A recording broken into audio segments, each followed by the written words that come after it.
Thank you, Madam President. Madam President, I've come to the floor today to talk about the work of my good friend and colleague, the junior senator from Georgia, Senator Kelly Loeffler. Republicans, including the senator from Georgia, continue to put forward solutions to address one of our country's most pressing problems, and that, of course, is health care. And as a doctor, I recognize that health care remains a top priority for families all across this great country. Now, Senator Loeffler also knows how important health care is to families not just across her state of Georgia, but to families all around America. She has a proposal. It is called Modernizing Americans' Health Care. It's a plan, and this plan is another example of the important contribution that she is making here in the Senate to the well-being of the entire nation. Her plan emphasizes that Americans with pre-existing conditions must be protected. My colleague is absolutely right. Everyone knows someone with a pre-existing condition. My own wife, Bobby, is a breast cancer survivor. She's had 3 operations. She's had chemotherapy twice, and she has now survived that cancer by over 15 years. That's a pre-existing condition. So let there be no doubt, Madam President, Republicans will always make sure that patients are able to get insurance regardless of their medical condition. Senator Loeffler's plan also recognizes the need for more insurance choices. Americans need the coverage that works for them and their families. It should be available, affordable, and appropriate for them, what they need, not what the government says they have to have. So families need more options. Association health plans let small businesses and community organizations come together with the buying power of large corporations. This helps lower the cost of care. Main Street, I believe, Madam President, deserves the same opportunity to buy insurance as Wall Street, and that's what Senator Loeffler is proposing.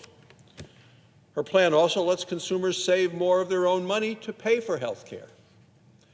Right now, as a result of the Obama health care law, Americans can only use a health savings account when it's tied to a high-deductible health care plan. My colleague from Georgia wants to expand these accounts for anyone with health insurance coverage, regardless of their type of insurance plan. Everyone knows over the last years since the Obama health care law was passed that deductibles have continued to keep climbing. We need to give families relief by letting them save more of their own money tax-free through a health savings account.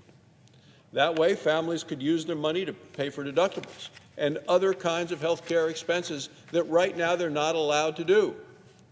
So as a doctor, one thing in particular that I strongly support, of course, is direct primary care. We have it running successfully in my home state of Wyoming.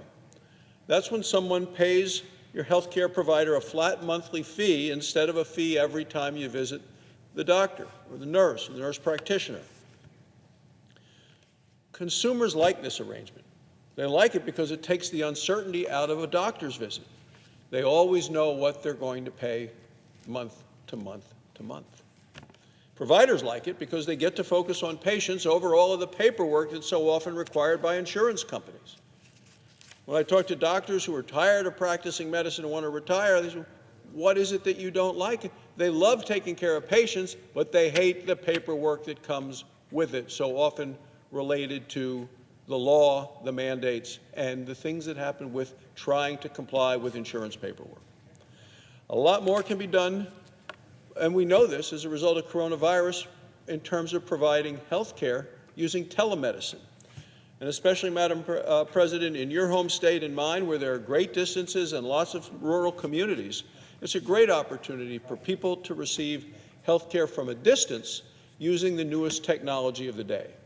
So I think we've seen much more about telemedicine due to the COVID-19 pandemic. Patients have tried it. They like it. The providers that I've talked to around the state of Wyoming like it a lot. There's been an issue in the past, though, of the issue of how to reimburse and how many visits and the distance, and did they need to come into the office? Would it be covered by insurance? Would it be covered by Medicare? Would it be covered by Medicaid? All of the issues, the hassles for the patient and the provider. But to me, telemedicine is now here to stay.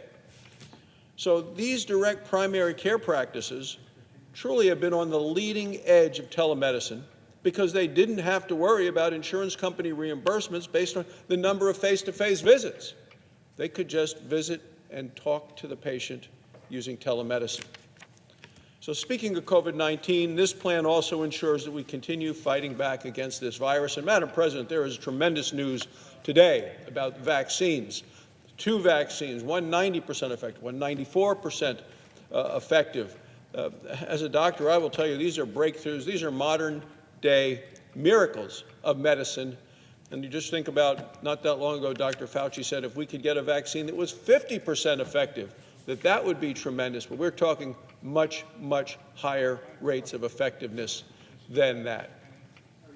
So my colleague in her proposal also calls to focus on something we can all support, and that's making drugs and personal protective equipment here in the United States, producing here at home in America. We need to bring the manufacturing of these critical supplies back to our own communities, certainly back to our country. Never again should our patients and healthcare workers be held hostage by China or any other nation. Senator Loeffler knows that Americans should not be the sole payers for the innovation that supports the rest of the world. My colleague's plan reinforces the fact that our trade policies must reflect when countries freeload off of American innovation. And finally, she wants to make sure that pharmacy discounts benefit the patients, not large pharmacies' so-called benefit managers. Now, this is a common-sense legislative proposal that will mean lower drug prices for patients who have to take expensive medications.